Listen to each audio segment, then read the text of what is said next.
Everyone, welcome back to my YouTube channel successful in NEET biology. तो कैसे हैं आप सब? होप करती हूँ आप सब अच्छे होंगे। मेरा नाम है प्रिया, मैं हूँ आपकी बायोलॉजी एजुकेटर। तो student, this is the lecture number 7 of chapter breathing and exchange of gases. आज का जो हमारा टॉपिक रहेगा इस लेक्चर में वो है फोर्सफुल ब्रीदिंग। फोर्सफुल ब्रीदिंग के बारे में आज हम इस लेक्चर में पढ़ेंगे और nervous regulation of normal breathing के बारे में हम बात करेंगे। ठीक है, उसके बारे में पढ़ेंगे। तो चलिए अब अपना लेक्चर बिगिन करते हैं। इस लेक्चर को स्टार्ट करने से पहले मैं आपसे रिक्वेस्ट करूंगी कि अगर आप हमारे चैनल पर नए हैं तो प्लीज चैनल को जल्दी जल्दी सब्सक्राइब कर दो, लाइक करो, ज्यादा से ज्यादा शेयर करो और हमें सपोर्ट करो। तो चलिए अपना लेक्चर हम स्टार्ट करते हैं। चलिए सबसे पहले हम बात करते हैं फोर्सफुल ब्रीदिंग की। ठीक है, सबसे पहले हम बात करेंगे फोर्सफुल ब्रीदिंग की। फोर्सफुल ब्रीदिंग यानी कि ठीक है, नॉर्मल जो ब्रीदिंग थी वो हमने कवर कर लिया है। ठीक है, प्रीवियस लेक्चर्स में नॉर्मल ब्रीदिंग हमने सारा इंस्पायरेशन एक्सपायरेशन सारा हमने कवर कर लिया।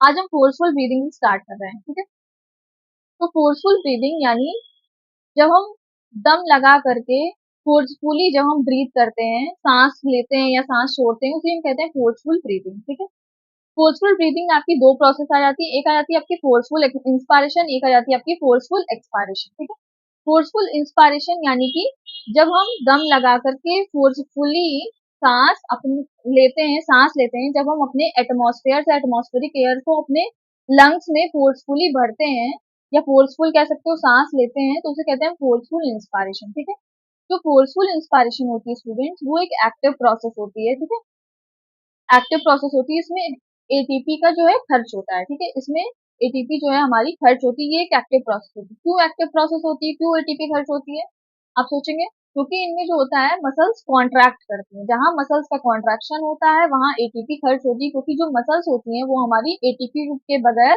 कॉन्ट्रैक्ट नहीं करती हैं। एटीपी बहुत इंपॉर्टेंट रोल प्ले करता है मसल्स के कॉन्ट्रैक्शन। ठीक है, तो जो फोर्सफुल इंस्पायरेशन होता है उसमें हमारी कौन कौन सी मसल्स कॉन्ट्रैक्ट करती हैं, आइए देखते हैं। जो हमारी फोर्सफुल इंस्पायरेशन होती है उसमें हमारी डायफ्राम मसल्स कॉन्ट्रैक्ट करती हैं, एक्सटर्नल इंटरकोस्टल मसल्स कॉन्ट्रैक्ट करती हैं और कुछ एडिशनल मसल्स होती हैं जैसे स्कैलीन मसल्स हो गई और आपकी स्टर्नोक्लेडोमास्टोइड मसल हो गई। ये मसल्स क्या करती हैं, कॉन्ट्रैक्ट करती हैं जब तो आपका फोर्सफुल इंस्पायरेशन हो पाता है। ठीक है, तो एक बार फिर से बता देते हैं कि फोर्सफुल इंस्पायरेशन होता है स्टूडेंट्स, वो एक एक्टिव प्रोसेस होता है। ठीक है, एक्टिव प्रोसेस इसलिए होता है क्योंकि इसमें एटीपी खर्च होता है। एटीपी खर्च इसलिए होता है क्योंकि इसमें मसल्स कॉन्ट्रैक्ट करती हैं। और कौन कौन सी मसल्स कॉन्ट्रैक्ट करती हैं, आपकी डायफ्राम मसल्स कॉन्ट्रैक्ट करेंगी, आपकी एक्सटर्नल इंटरकोस्टल मसल्स कॉन्ट्रैक्ट करेंगी, आपकी स्टर्नोक्लेडोमास्टोइड मसल्स और स्कैलीन मसल्स जब कॉन्ट्रैक्ट करेंगी तो फोर्सफुल इंस्पायरेशन होगी। यानी हम फोर्सफुली दम लगा करके सांस जो है अपने लंग्स में भर पाएंगे एटमॉस्फेयर से। ठीक है, चलिए अब हम बात करते हैं forceful expiration. Forceful expiration student वो ये भी एक एक्टिव प्रोसेस। ठीक है, एक्टिव प्रोसेस होती है, इसमें भी एटीपी जो है खर्च होती है। ठीक है, एक्टिव प्रोसेस किस लिए होती है, इसमें भी जो है मसल्स कॉन्ट्रैक्ट करती हैं, मसल्स कॉन्ट्रैक्ट करेंगी तो एटीपी जो है खर्च होती है। ठीक है, इसलिए ये एक्टिव प्रोसेस है।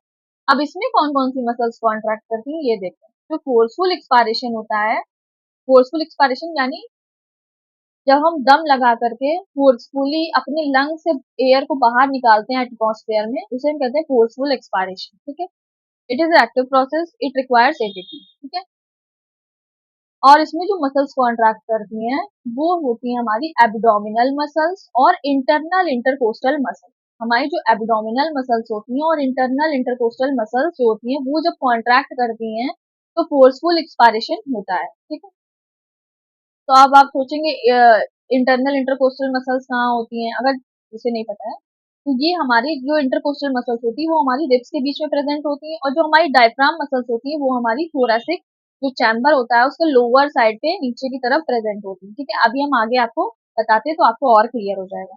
चलिए आगे बात करते हैं। तो मैंने यहाँ पर लिख दिया है फोर्सफुल इंस्पायरेशन और फोर्सफुल एक्सपायरेशन के बारे में। ठीक है, और नेक्स्ट पेज पे ये सारी बातें इसके बारे में लिखी हुई है। ठीक है, तो देख लेते हैं एक बार। फोर्सफुल इंस्पायरेशन एक एक्टिव प्रोसेस है, it is requires ATP or it is done by contraction of diaphragm muscles, external intercostal muscle, scalene muscle, sternocleidomastoid muscle, etc. ठीक है, ये सब जब मसल्स ये सारी मसल्स जब कॉन्ट्रैक्ट करती है तो फोर्सफुल आपका इंस्पायरेशन होता है।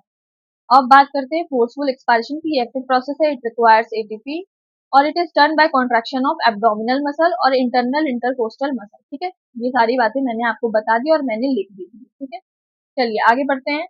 अब बात करते हैं टाइप ऑफ इंटरकोस्टल मसल, ठीक है। जिसे नहीं पता है उसको बता दें, क्योंकि मैंने प्रीवियस लेक्चर्स में भी बहुत बार intercostal muscle, diaphragm muscle, thoracic chamber, ये सारी चीजों की मैंने बहुत बार बातें की, ठीक है। जो लोग नए हैं उन्हें बता देते हैं। जो इंटरकोस्टल मसल्स होते हैं स्टूडेंट्स, वो हमारे रिब्स के बीच में प्रेजेंट होती है, ठीक है। ये हमारी रिब्स हैं, मान लीजिए ये हमारी रिब्स हैं।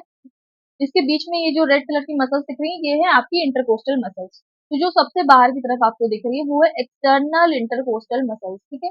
जो एक्सटर्नल इंटरकोस्टल मसल्स होती है ये हमारे नॉर्मल ब्रीदिंग में काम आती है, ठीक है। इट हेल्प्स इन नॉर्मल, एक मिनट पेन का कलर चेंज कर लेते हैं।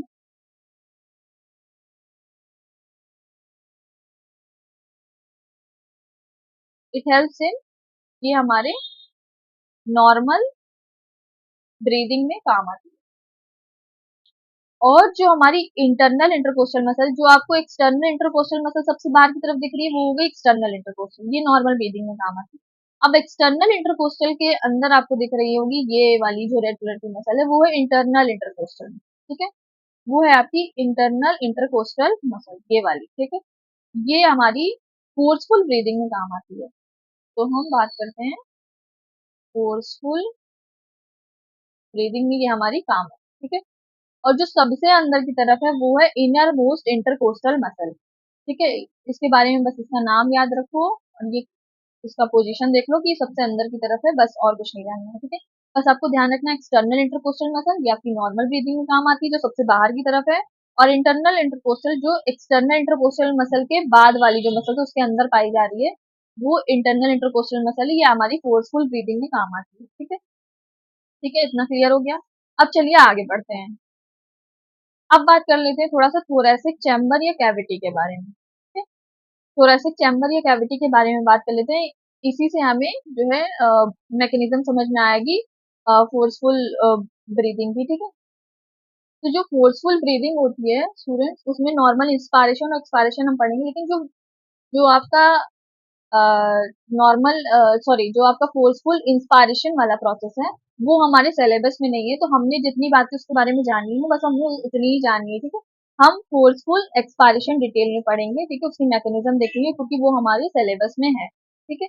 तो आइए थोरेसिक चैम्बर के बारे में बात कर लेते हैं। थोरेसिक चैम्बर को थोरेसिक कैविटी भी कहते हैं, ठीक है। ये जो थोरेसिक चैम्बर है ये एक एयर टाइट चैम्बर होता है, ठीक है। इसमें एयर का लीकेज नहीं होता है, ठीक है। ये एक सील्ड चैम्बर होता है, एयर का इसमें कोई भी लीकेज नहीं होता है, ठीक है।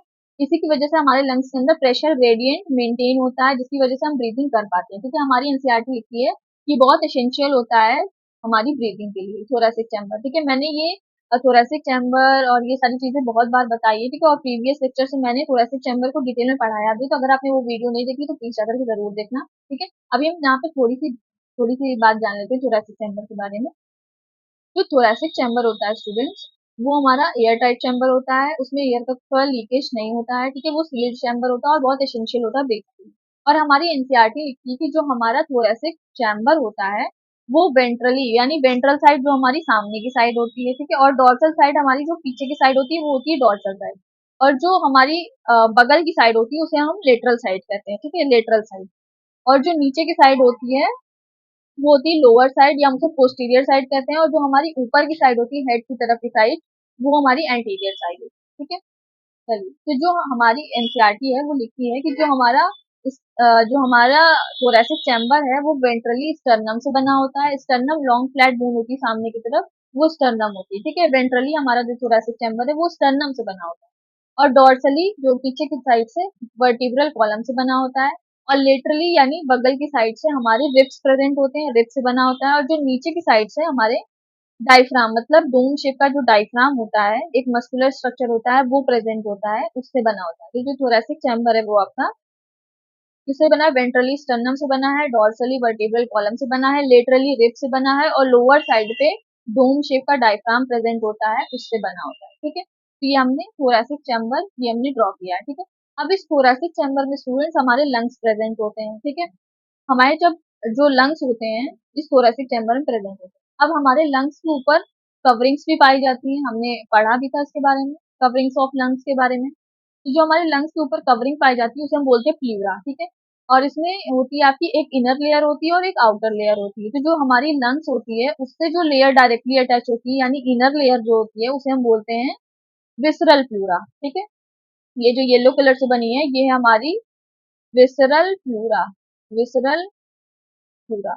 और जो ये बाहर की तरफ जो ब्लू कलर से आपको दिख रही है ये है हमारी पैराइटल प्लूरा। जो आउटर कवरिंग होती है लंग्स की वो है पैराइटल प्लूरा, और जो आउटर कवरिंग होती है लंग्स की वो हमारी थोरेसिक लाइनिंग से अटैच्ड होती है, यानी हमारी रिब्स से, स्टर्नम से, डायफ्राम से ये जो है आउटर कवरिंग जो लंग्स की है वो अटैच्ड होती है। ठीक है, एक बार फिर से बता देती हूँ, जो हमारे लंग्स होते हैं वो थोरेसिक चैम्बर प्रेजेंट होते हैं, उसमें जो कवरिंग होती है, जो कवरिंग होती है लंग्स की उसे हम प्लूरा बोलते हैं। इसमें दो कवरिंग्स होती है, एक इनर कवरिंग होती है, इनर लेयर होती है जो हमारे लंग से अटैच्ड होती है, उसे हम बोलते हैं विसरल प्लूरा।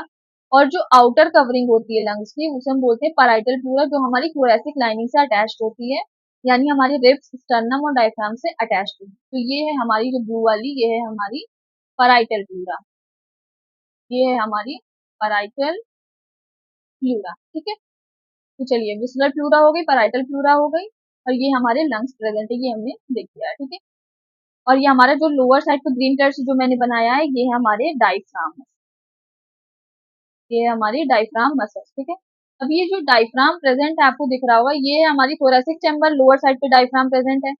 अब जो हमारी थोरेसिक चैम्बर होती है उसके नीचे हमारी एब्डोमिनल कैविटी प्रेजेंट होती है। ठीक है, एब्डोमिनल कैविटी यानी हमारा एब्डोमेन प्रेजेंट होता है। ठीक है, उसमें हमारे डाइजेस्टिव सिस्टम के पार्ट्स प्रेजेंट होते हैं, यानी हमारा स्टमक होगा और क्या बोलते हैं लीवर होगा, इंटेस्टाइन्स होंगी, लार्ज इंटेस्टाइन, स्मॉल इंटेस्टाइन, ये सारी चीजें होंगी। ठीक है, और उसमें एब्डोमेन के मसल्स भी होंगे। ठीक है, एब्डोमिनल मसल्स भी तो प्रेजेंट होंगे एब्डोमिनल कैविटी में। ठीक है, तो थोरेसिक चैम्बर के नीचे देखिए ये एब्डोमिनल कैविटी प्रेजेंट है।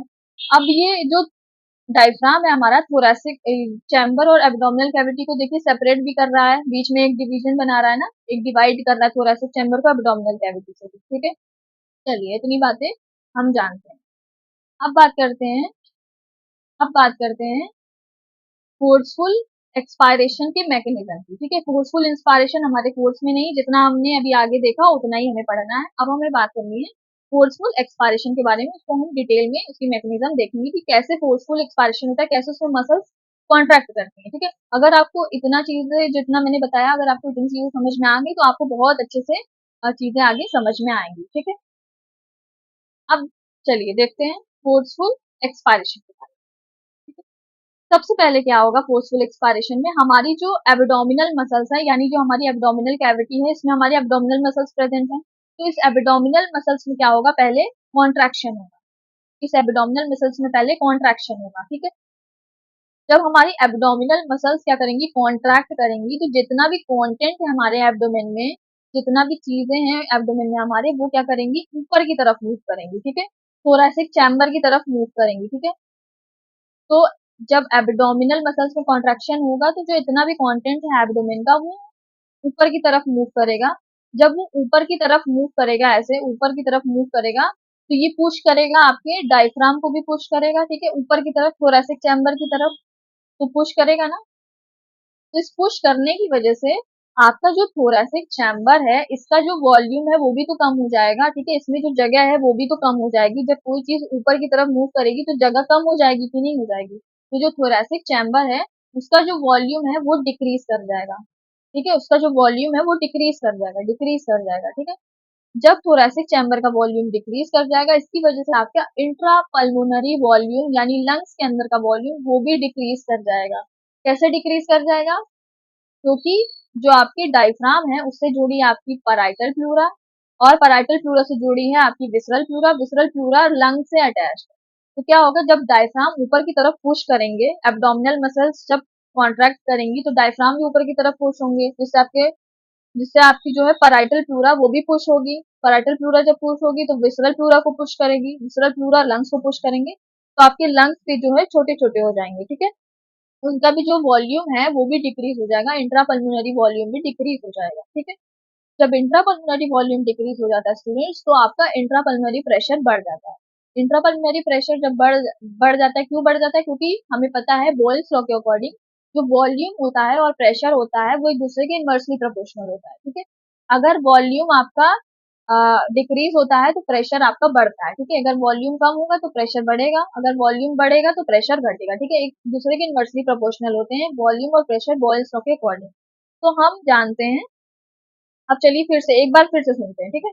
जो एब्डोमिनल मसल्स है हमारी, जब कॉन्ट्रैक्ट करेंगी, पहला हमारी एब्डोमिनल मसल्स जो है वो कॉन्ट्रैक्ट करेंगी, ठीक है। जब हमारी एब्डोमिनल मसल्स कॉन्ट्रैक्ट करेंगी तो जितना भी कंटेंट है हमारे एब्डोमेन का वो सारा ऊपर की तरफ मूव करेगा, ठीक है। ऊपर की तरफ जब मूव करेगा तो ये डायफ्राम को भी पुश करेगा, ठीक है। डायफ्राम को जब पुश करेगा तो आपका जो थोरैसिक चैम्बर है, थोरैसिक कैविटी है, उसका वॉल्यूम क्या हो जाएगा, डिक्रीज हो जाएगा, ठीक है। उसका वॉल्यूम डिक्रीज हो गया, इसकी वजह से हमारा इंट्रापल्मोनरी वॉल्यूम जो है लंग्स के अंदर का वॉल्यूम भी डिक्रीज होगा। क्यों डिक्रीज होगा, मैंने आपको बताया, क्योंकि ये जो डायफ्राम है ये पुश करेगा आपकी पैराइटल प्लूरा को, पैराइटल प्लूरा पुश करेंगे विसरल प्लूरा को, विसरल प्लूरा पुश करेंगे लंग्स को। इसकी वजह से आपके लंग्स के अंदर का वॉल्यूम यानी इंट्रापल्मोनरी वॉल्यूम भी क्या होगा, डिक्रीज कर जाएगा, ठीक है। जब आपका इंट्रापल्मोनरी वॉल्यूम डिक्रीज करेगा तो आपका इंट्रापल्मोनरी प्रेशर बढ़ जाएगा। इंट्रापल्मोनरी प्रेशर बढ़ जाएगा किसके रिस्पेक्ट में, एटमॉस्फेरिक प्रेशर के रिस्पेक्ट में, ठीक है। एटमॉस्फेरिक प्रेशर के रिस्पेक्ट में आपके लंग्स के अंदर का जो प्रेशर है वो बढ़ जाएगा, ठीक है, बढ़ जाएगा, ठीक है। इतनी बातें समझ में आ गई। चलिए अब नेक्स्ट बात करते हैं। अब क्या होगा, अब जो दूसरी मसल्स कॉन्ट्रैक्ट करेगी वो होगी हमारी इंटरनल इंटरकोस्टल मसल, जो हमारी रिब्स के बीच में प्रेजेंट है, ठीक है। अब हमारी इंटरनल इंटरकोस्टल मसल्स कॉन्ट्रैक्ट करेंगी। जब इंटरनल इंटरकोस्टल मसल्स आपकी कॉन्ट्रैक्ट करेंगी इसकी वजह से क्या होगा, हमारे जो रिब्स और स्टर्नम है, जो हमारे रिब्स और स्टर्नम है वो क्या करेंगे, वो नीचे मतलब नीचे आएंगे और अंदर की तरफ जाएंगे, नीचे आएंगे और अंदर की तरफ जाएंगे, ठीक है। तो जो हमारे रिब्स और स्टर्नम है वो नीचे आएंगे और अंदर की तरफ जाएंगे इंटरनल इंटरकोस्टल मसल्स जब कॉन्ट्रैक्ट करेंगी तो, ठीक है। इससे क्या होगा, जब हमारे रिब्स और स्टर्नम अंदर नीचे और अंदर की तरफ जाएंगे तो आपका जो थोरैसिक कैविटी का वॉल्यूम है वो डिक्रीज करेगा, क्योंकि कोई चीज अंदर जा रही है तो आपका जो वॉल्यूम है वो कम ही होगा ना। आपकी थोरैसिक कैविटी का वॉल्यूम क्या है, वो डिक्रीज ही करेगा, ठीक है। कोई चीज अंदर घुसेगी तो वॉल्यूम कम होगा ना। तो हमारे जो रिब्स और स्टर्नम अंदर जाते हैं तो आपका क्या होगा, थोरैसिक कैविटी का वॉल्यूम डिक्रीज करेगा, डिक्रीज करेगा। इसकी वजह से आपका क्या होगा, इंट्रापल्मोनरी वॉल्यूम भी डिक्रीज करेगा, आपके लंग्स के अंदर का वॉल्यूम भी है जो है वो डिक्रीज करेगा। क्यों डिक्रीज करेगा, क्योंकि जो रिब्स और स्टर्नम होती है स्टूडेंट्स, मैंने आपको बताया, उससे जुड़ी होती है आपकी पैराइटल प्लूरा, पैराइटल प्लूरा जुड़ी होती है विसरल प्लूरा, विसरल प्लूरा से लंग्स अटैच होती है।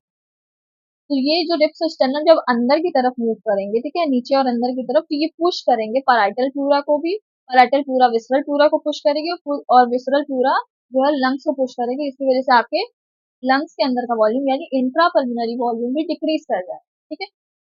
जब आपका इंट्रापल्मोनरी वॉल्यूम डिक्रीज करेगा तो आपका इंट्रापल्मोनरी प्रेशर बढ़ जाएगा, ठीक है।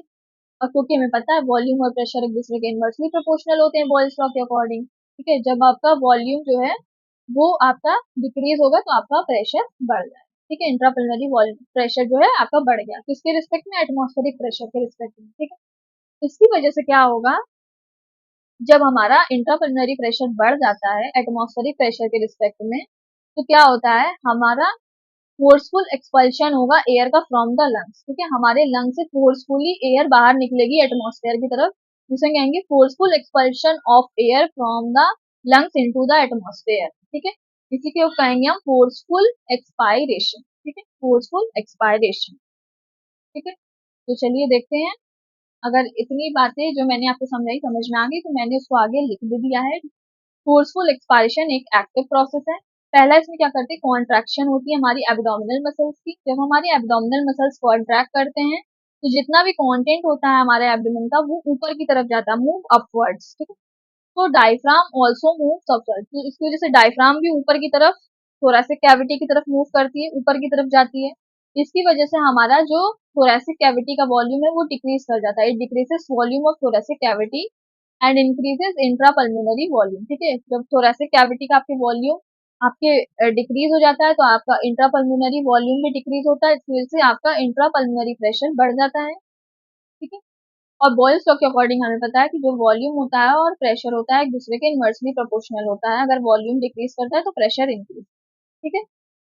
चलिए नेक्स्ट बात करते हैं, अब क्या होगी दूसरे में, contraction of internal intercostal muscles, ठीक है। मैंने आपको बताया पूरा कि जब आपकी इंटरनल इंटरकोस्टल मसल्स कॉन्ट्रैक्ट करेंगी, ठीक है, पहला आपका जो है एब्डोमिनल मसल्स कॉन्ट्रैक्ट करेंगी, दूसरा आपका इंटरनल इंटरकोस्टल मसल्स कॉन्ट्रैक्ट करेंगी। ये सारी मैकेनिज्म मैंने आपको बताया।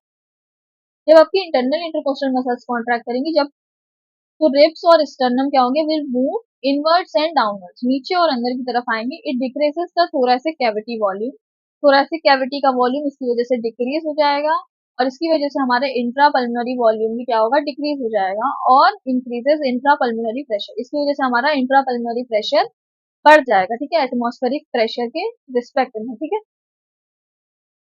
तो क्या हो जाएगा, forceful expulsion of air from the lungs, हमारे लंग्स से फोर्सफुली हम एयर जो है बाहर निकलेगी लंग्स की तरफ, फोर्सफुल एक्सपल्शन होगा एयर का फ्रॉम द लंग्स।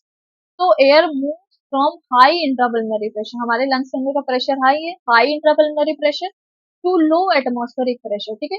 जो गैस होती है स्टूडेंट्स, वो अपनी हाई पार्शियल प्रेशर से लो पार्शियल प्रेशर की तरफ मूव करती है। जब हमारे लंग्स के अंदर का प्रेशर, इंट्रापल्मोनरी प्रेशर बढ़ जाता है, ठीक है, और एटमॉस्फेरिक प्रेशर यानी उसके रिस्पेक्ट में कम होता है, तो जो गैस होती है वो हमारे लंग से बाहर एटमॉस्फेयर की तरफ मूव करती है, यानी हाई पार्शियल प्रेशर से लो पार्शियल प्रेशर की तरफ मूव करती है। तो air move from high intrapulmonary pressure to low atmospheric pressure, जिसकी वजह से हो जाएगा आपका फोर्सफुल एक्सपायरेशन, यानी forceful expulsion of air from. I hope आपको क्लियर हो गया होगा, ठीक है। अगर अच्छा लगा तो प्लीज कमेंट जरूर बताएं, ठीक है।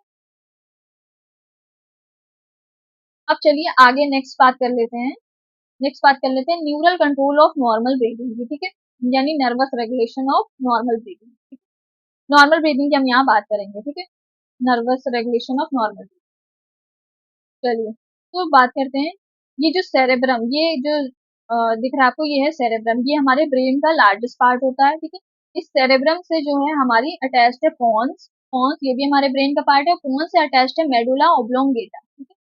पॉन्स से अटैच्ड क्या है, मेडुला ऑब्लोंगेटा, ये भी हमारे ब्रेन का पार्ट है।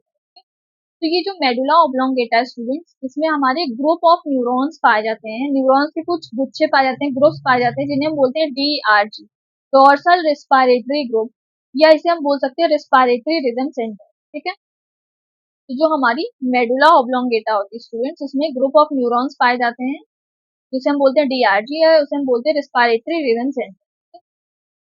चलिए, मेडुला ऑब्लोंगेटा में आपकी रेस्पिरेटरी रिदम सेंटर पाई जाती है, ठीक है। और जो पॉन्स होता है हमारा, पॉन्स, उसमें हमारा न्यूमोटैक्सिक सेंटर जो है वो प्रेजेंट होता है, इसे हम बोलते हैं स्विच ऑफ सेंटर। अभी आगे आपको पता चलेगा कि इसे हम स्विच ऑफ सेंटर क्यों बोल रहे हैं, ठीक है। ये न्यूमोटैक्सिक सेंटर करता क्या है, आगे हम आपकी मतलब इसकी मैकेनिज्म में आपको बताते हैं, ठीक है।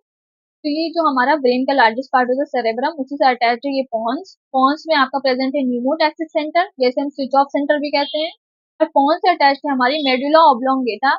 मेडुला ऑब्लोंगेटा में ग्रुप ऑफ न्यूरॉन्स पाई जाती है, जिन्हें हम बोलते हैं डीआरजी, डोर्सल रेस्पिरेटरी ग्रुप, या इसे हम बोलते हैं रेस्पिरेटरी रिदम सेंटर, ठीक है।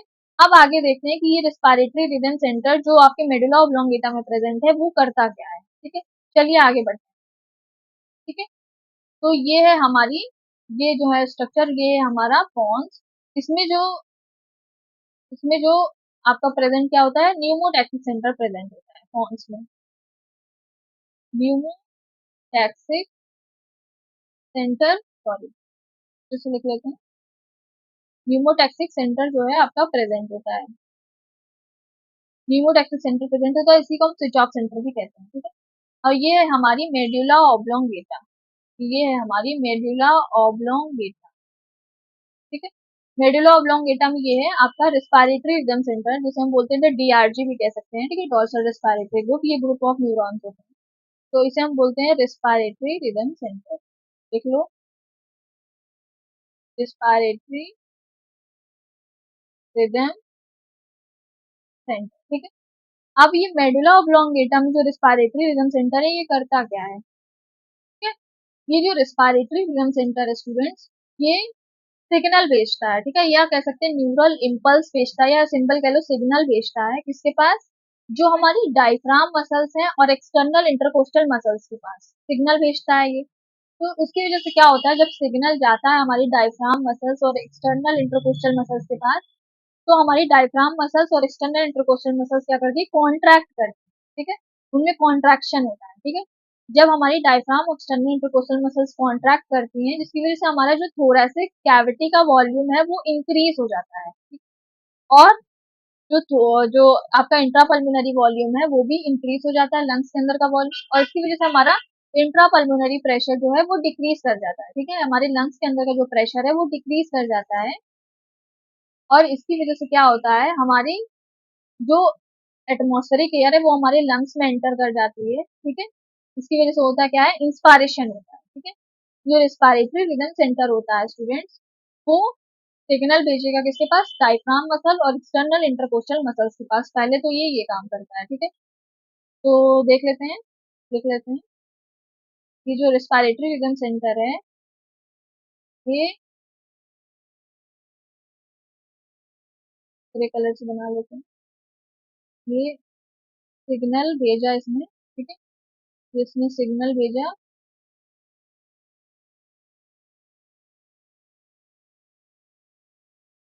सिग्नल जा रहा है, देते हैं सिग्नल, क्या कह सकते हैं, न्यूरल इम्पल्स, न्यूरल इम्पल्स। ठीक है, सिग्नल या न्यूरल इम्पल्स हम कह सकते हैं, सिग्नल या न्यूरल इम्पल्स जाता है किसके पास, पहला तो डायफ्राम के पास जाएगा, डायफ्राम मसल,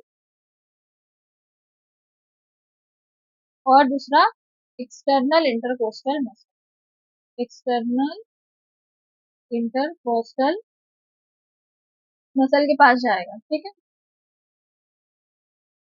तो डायफ्राम मसल्स और एक्सटर्नल इंटरकोस्टल मसल्स क्या करेंगी, अब कॉन्ट्रैक्ट करेंगी, इनमें कॉन्ट्रैक्शन होगा। ठीक है, इनमें क्या होगा, कॉन्ट्रैक्शन होगा।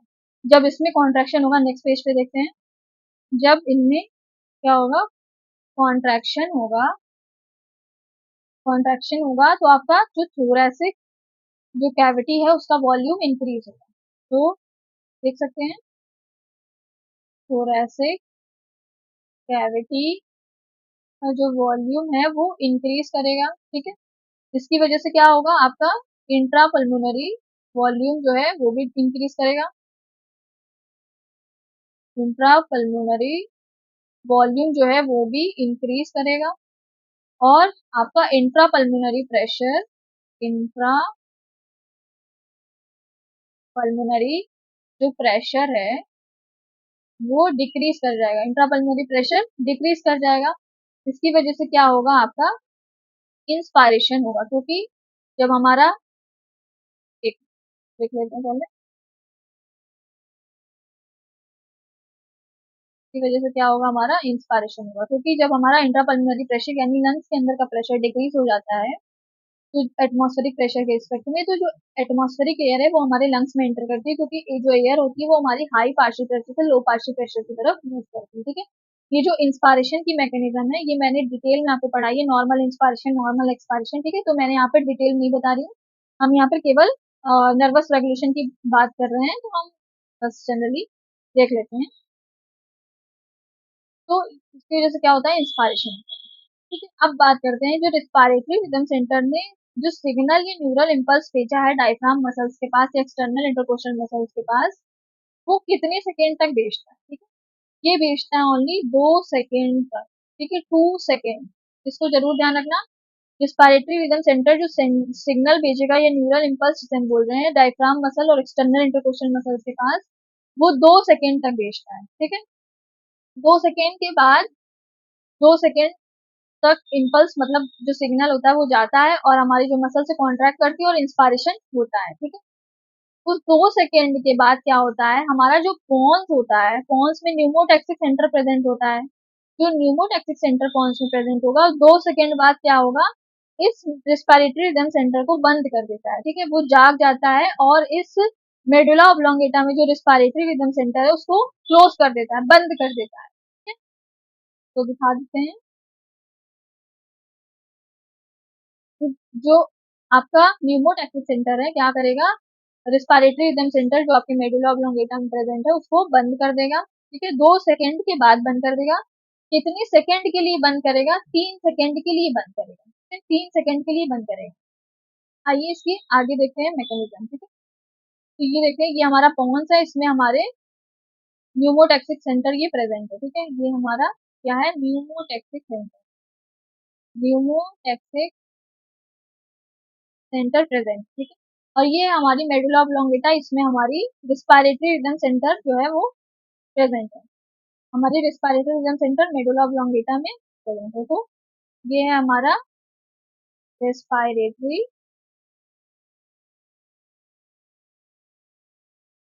रिदम सेंटर, ठीक है। कौन सी, न्यूमोटैक्सिक सेंटर, मेडुला ऑब्लोंगेटा जो है उसमें रेस्पायरेटरी रिदम सेंटर प्रेजेंट है। अब क्या हो रहा था, जो रेस्पायरेटरी रिदम सेंटर है वो जो है सिग्नल भेज रहा था डायफ्राम मसल्स और एक्सटर्नल इंटरकोस्टल मसल्स के पास, ठीक है। अब क्या करेगा, कितने सेकंड के लिए सिग्नल भेजा था उसने, 2 सेकंड के लिए सिग्नल भेजा था और इंस्पायरेशन हुआ था, ठीक है। 2 सेकंड के लिए उसने सिग्नल भेजा था और इंस्पायरेशन हुआ था, ठीक है। एक 2 सेकंड के लिए सिग्नल भेजा था और जो है इंस्पायरेशन हो गया। अब इस 2 सेकंड के बाद क्या होता है, रिस्पायरेटरी रिदम सेंटर को कौन बंद कर देता है, ये जो पॉन्स है, पॉन्स में जो न्यूमोटैक्सिक सेंटर प्रेजेंट है, ये क्या करेगा, ये सिग्नल भेजेगा रिस्पायरेटरी रिदम सेंटर के पास और इसको क्या करेगा, स्विच ऑफ कर देगा, बंद कर देगा। तो इसलिए हम न्यूमोटैक्सिक सेंटर को क्या कहते हैं, स्विच ऑफ सेंटर भी कहते हैं, तो हम इसीलिए स्विच ऑफ सेंटर भी कहते हैं, ठीक है। स्विच ऑफ सेंटर किस लिए कहते हैं, क्योंकि ये रिस्पायरेटरी रिदम सेंटर को बंद कर देता है आफ्टर 2 सेकेंड्स, ठीक है। आफ्टर 2 सेकेंड्स के बाद बंद कर देगा, ठीक है। अब क्या होगा, 2 सेकेंड के बाद इसने बंद कर दिया, अब रिस्पायरेटरी रिदम सेंटर जो है वो सिग्नल नहीं भेज पाएगा, किसके पास, डायफ्राम मसल और एक्सटर्नल इंटरकोस्टल मसल्स के पास सिग्नल नहीं जाएगा, ठीक है। तो लिख सकते हैं नो सिग्नल, नो सिग्नल या no neural impulse, no neural impulse, ठीक है। कोई भी सिग्नल या neural impulse respiratory rhythm centre से नहीं जाएगा, जिसकी वजह से क्या होगा, जो हमारी डायफ्राम मसल है, जो हमारी डायफ्राम मसल है और एक्सटर्नल इंटरकोस्टल मसल है, इंटरकोस्टल मसल है, वो क्या कर जाएंगी, रिलैक्स कर जाएंगी, वो दोनों क्या कर जाएंगी, रिलैक्स कर जाएंगी, इसमें रिलैक्सेशन हो जाएगा, ठीक है। जब सिग्नल नहीं जाएगा तो ये डायफ्राम मसल्स और एक्सटर्नल इंटरकोस्टल मसल्स क्या करेंगी, रिलैक्स कर जाएंगी। जब ये मसल्स रिलैक्स करेंगी, जब इनमें क्या हो जाएगा, रिलैक्सेशन हो जाएगा, तो क्या होगा, आपका जो थोरैसिक कैविटी का जो वॉल्यूम है स्टूडेंट्स, वो क्या करेगा, डिक्रीज कर जाएगा। थोरैसिक कैविटी का वो जो वॉल्यूम है वो क्या कर जाएगा, डिक्रीज कर जाएगा, ठीक है? जो आपका थोरैसिक कैविटी का जो वॉल्यूम है वो आपका डिक्रीज कर जाएगा। इसकी वजह से आपका जो इंट्रापल्मोनरी वॉल्यूम है, यानी लंग्स के अंदर का वॉल्यूम, वो भी क्या कर जाएगा, डिक्रीज कर जाएगा, वो भी डिक्रीज कर जाएगा। और इसकी वजह से जब हमारा इंट्रापल्मोनरी वॉल्यूम यानी लंग्स के अंदर का वॉल्यूम डिक्रीज करता है तो हमारा इंट्रापल्मोनरी प्रेशर बढ़ जाता है, ठीक है। इंट्रापल्मोनरी प्रेशर हमारा बढ़ जाता है, ठीक है, क्योंकि वॉल्यूम और प्रेशर एक दूसरे के इनवर्सली प्रोपोर्शनल होते हैं। तो हमारा जो इंट्रा पल्मोनरी जो प्रेशर है वो इंक्रीज हो जाएगा, ठीक है, इंक्रीज हो गया। इसकी वजह से जब हमारा इंट्रापल्मोनरी प्रेशर इंक्रीज हो जाता है किसके रिस्पेक्ट में, एटमॉस्फेरिक प्रेशर के रिस्पेक्ट में, तो जो एयर है वो अपनी हाई पार्शियल प्रेशर से लो पार्शियल प्रेशर की तरफ मूव करती है, ठीक है। जब हमारा इंट्रापल्मोनरी प्रेशर लंग्स के अंदर का प्रेशर बढ़ जाता है तो जो एयर है हमारे लंग्स से बाहर एटमॉस्फेयर की तरफ मूव करती है, जिससे क्या होता है, एक्सपायरेशन, ठीक है, जिससे क्या होता है, एक्सपायरेशन होता है, ठीक है। तो ये जो एक्सपायरेशन, नॉर्मल इंस्पायरेशन मैंने आपको डिटेल में क्या बोलते प्रीवियस लेक्चर्स में पढ़ाया हुआ है उसकी मैकेनिज्म, ठीक है। अगर आपने वो वीडियो नहीं देखी तो प्लीज जाकर जरूर देखना, ठीक है। चलिए, तो यहाँ पर जो रिस्पायरेटरी रिदम सेंटर है वो कोई सिग्नल नहीं भेज पाता है या न्यूरल इम्पल्स का है diaphragm muscle external intercostal muscles के पास। कितने सेकेंड तक नहीं भेज पाता है, 3 सेकेंड तक नहीं भेज पाता, ठीक है। जो रिस्पायरेटरी रिदम सेंटर है उसने 2 सेकेंड तक सिग्नल भेजा था डायफ्राम मसल और एक्सटर्नल इंटरकोस्टल मसल्स के पास, तो ये मसल्स कॉन्ट्रैक्ट की थी जिसकी वजह से इंस्पायरेशन हुआ था, ठीक है। अब इस 2 सेकेंड के बाद जो हमारा पोन्स है, पोन्स जो हमारे ब्रेन का पार्ट है उसमें न्यूमोटैक्सिक सेंटर प्रेजेंट होता है। ये जो न्यूमोटैक्सिक सेंटर इसे हम स्विच ऑफ सेंटर भी कहते हैं, क्योंकि ये 2 सेकेंड के बाद हमारे रिस्पायरेटरी रिदम सेंटर यानी जो मेडुला ऑब्लोंगेटम प्रेजेंट है उसको बंद कर देता है, ठीक है। जब उसको बंद कर देता है तो जो हमारा रेस्पिरेटरी रिदम सेंटर है वो हमारा सिग्नल नहीं भेज पाता है डायफ्राम मसल्स और एक्सटर्नल इंटरकोस्टल मसल्स के पास, तो वो मसल्स क्या कर जाती है, रिलैक्स कर जाती है, जिसकी वजह से हमारा एक्सपायरेशन हो जाता है, ठीक है, जिसकी वजह से एक्सपायरेशन हो जाता है। और ये जो एक्सपायरेशन होता है वो हमारा 3 सेकेंड के लिए होता है, मतलब ये जो न्यूमोटैक्सिक सेंटर है, स्विच ऑफ सेंटर जैसे हम बोल रहे हैं, ये हमारे रेस्पिरेटरी रिदम सेंटर को कितने सेकेंड तक बंद करके रखता है, 3 सेकेंड तक बंद करके रखता है, ठीक है, 3 सेकेंड तक बंद करके रखता है, ठीक है। चलिए आगे बढ़ते हैं। तो जो हमारा pneumotaxic centre of phone switch off respiratory rhythm centre after 2 second, ठीक है, 2 सेकेंड के बाद बंद कर देता है, ठीक है, 2 सेकेंड तक हमारी इंस्पायरेशन होती है, ठीक है, नॉर्मल इंस्पायरेशन हमारी 2 सेकेंड तक होती है। और जो हमारा न्यूमोटैक्सिक सेंटर होता है फोन्स का, वो switch off respiratory rhythm centre for 3 second, ठीक है, 2 सेकेंड के बाद बंद करता है 3 सेकेंड के लिए, ठीक है, 2 सेकेंड के बाद बंद करता है 3 सेकेंड के लिए बंद करता है, ठीक है। जो 3 सेकेंड के लिए बंद करता है उसमें क्या होती है, हमारी एक्सपायरेशन होती है, ठीक है, नॉर्मल एक्सपायरेशन होती है। और 2 सेकेंड तक हमारी नॉर्मल इंस्पायरेशन होती है। नॉर्मल इंस्पायरेशन के बाद ये जो न्यूमोटैक्सिक सेंटर है, ये रेस्पिरेटरी रिदम सेंटर को बंद कर देता है, जिससे मसल्स रिलैक्स करती है और हमारी नॉर्मल जो एक्सपायरेशन है वो हमारी 3 सेकेंड तक होती है, ठीक है। 2 सेकेंड के बाद बंद करता है 3 सेकेंड के लिए, और 3 सेकेंड तक हमारी नॉर्मल एक्सपायरेशन है, ठीक है। तो जो हमारी कलर चेंज कर लेते हैं पेन का। तो जो हमारी इंस्पायरेशन होती है, जो हमारा इंस्पायरेशन होता है वो कितने सेकेंड के लिए होता है, 2 सेकेंड के लिए होता है। और जो हमारा एक्सपायरेशन होता है, यानी हम यहाँ नॉर्मल इंस्पायरेशन और एक्सपायरेशन की बात कर रहे हैं, तो वो होता है हमारा 3 सेकेंड के लिए। तो जो हमारी नॉर्मल ब्रीदिंग होती है वो हमारी टोटल कितने सेकेंड्स की हो जाती है, तो जो हमारी नॉर्मल ब्रीदिंग होती है वो टोटल 5 सेकेंड्स की हो जाती है, ठीक है, 5 सेकेंड हो जाती है। इंस्पायरेशन 2 सेकेंड और एक्सपायरेशन होता है हमारा 3 सेकेंड्स के लिए, ठीक है। तो टोटल जो हमारी ब्रीदिंग हो जाती है, टोटल जो हमारी नॉर्मल ब्रीदिंग हो जाती है उसमें वो कितने सेकेंड्स की होती है, एक ब्रीदिंग वो 5 सेकेंड्स की होती है। नॉर्मल ब्रीदिंग हमारी 5 सेकेंड्स की होती है, ठीक है। चलिए आगे बढ़ेंगे। अगर आपको समझ में आया तो प्लीज कमेंट्स में जरूर बताना कि आपको समझ में आ गया, अगर नहीं समझ में आया तो भी बताना, ठीक है। चलिए आगे बढ़ते हैं। अब कुछ क्वेश्चंस देख लेते हैं असर्शन और रीजन टाइप के। असर्शन में क्या है, वॉल्यूम ऑफ थोरेसिक कैविटी, जो थोरेसिक कैविटी का वॉल्यूम है वो डिक्रीज करता है ड्यूरिंग फोर्सफुल एक्सपायरेशन, ठीक है, जब हम फोर्सफुल एक्सपायरेशन करते हैं, फोर्सफुली एक्सपायर करते हैं, तो जो हमारे थोरेसिक कैविटी का वॉल्यूम है क्या करता है, डिक्रीज करता है, एकदम सही बात है, डिक्रीज करता है, ठीक है। और क्या करते हैं, relaxation of diaphragm and external intercostal muscle lead to this increase. तो ये ऑप्शन जो रीजन है वो गलत हो गया, असर्शन हमारा सही है, ठीक है। Relaxation of diaphragm external intercostal muscles इसमें काम नहीं आते हैं। जो हमारा फोर्सफुल एक्सपायरेशन होता है उसमें हमारी एब्डोमिनल मसल्स काम आते हैं और इंटरनल इंटरकोस्टल मसल्स क्या करते हैं, क्या कॉन्ट्रैक्ट करते हैं, तो ये रीजन जो हमारा रॉन्ग हो जाएगा। तो हमारा असर्शन जो है करेक्ट है, रीजन हमारा रॉन्ग हो गया, ठीक है। चलिए आगे बढ़ते हैं। क्वेश्चन नंबर सेकंड है which of the following causes forceful expiration, which of the following causes forceful expiration, इनमें से बताना है आपको किसकी वजह से फोर्सफुल एक्सपायरेशन होता है, ठीक है। Contraction of abdominal muscle, contraction of internal intercostal muscles both A and B, और डायफ्राम कॉन्ट्रैक्शन, ठीक है। तो आपको बताना है कि फोर्सफुल एक्सपायरेशन इनमें से किसकी वजह से होता है। तो हमारी कॉन्ट्रैक्ट करती है एब्डोमिनल मसल्स और इंटरनल इंटरकोस्टल मसल्स जब कॉन्ट्रैक्ट करती हैं तो हमारी फोर्सफुल एक्सपायरेशन होती है। तो ऑप्शन सी हमारा करेक्ट है, बोथ ए एंड बी, ठीक है। नेक्स्ट देखते हैं इन वन ब्रीथ इंक्लूड्स, एक एक्सपायरेशन भी होता है एक इंस्पायरेशन भी होता है, इट टेक्स 5 सेकेंड और करें, ठीक है।